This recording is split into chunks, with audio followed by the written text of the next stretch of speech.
नमस्कार, Ankita kitchen and art या YouTube चॅनलमध्ये तुमचं सर्वांचं स्वागत आहे. तर पावसाळा सुरू झालेला आहे, तर आपल्या घरामध्ये मच्छर जास्त प्रमाणात वाढले आहे. तर मच्छर मारण्यासाठी हा एक उपयुक्त उपाय म्हणजे कोणत्याही प्रकारचे आपल्याला गुड नाईट किंवा गुड नाईट कॉईल असं काही न वापरता घरगुती उपाय असा करा की त्याच्याने मुलांना किंवा वृद्ध माणसांना श्वास घ्यायला किंवा दम्याचा आजार होणार नाही. त्यामुळे नैसर्गिक आणि घरगुती उपाय त्याच्यासाठी आपल्याला लागणार आहे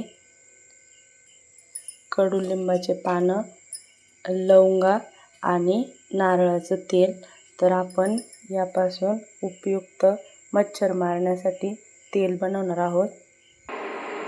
आपल्याला असं एक पातेलं घ्यायचं आहे, त्यामध्ये नारळाचं तेल टाकून घ्यायचं आहे.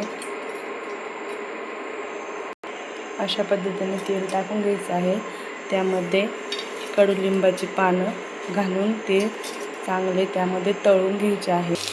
अशा प्रकारे ते पूर्णपणे आपल्याला त्याच्यात तळून घ्यायचं आहे. याचं आपल्याला तेल बनवायचं आहे.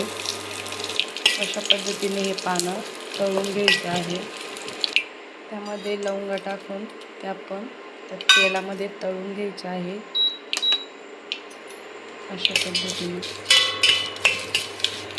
अशा पद्धतीने आपलं तळून झालेलं आहे. हे एका गाळणीच्या सहाय्याने वाटीमध्ये गाळून घ्यायचं आहे.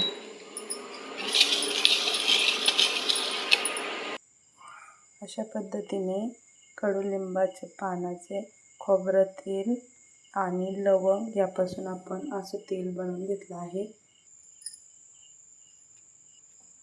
अशा पद्धतीने एक दिवा घेऊन त्याच्यात कापसाची वात बनवून घेतलेली आहे. त्यामध्ये हे तेल टाकून घेणार आहोत आपण. अशा पद्धतीने यामध्ये आपण तेल टाकून घेतलेले आहे. हा दिवा आपण पेटवून घेतलेला आहे. हा घरामध्ये कोणत्याही एका कोपऱ्याला ठेवून द्यायचा आहे आणि याने 100% आपल्या घरातले मच्छर मरून जाणार आहे. तर हा घरगुती उपाय तुम्हाला आवडला असेल तर माझ्या चॅनलला लाईक करा, शेअर करा, सबस्क्राईब करा. धन्यवाद.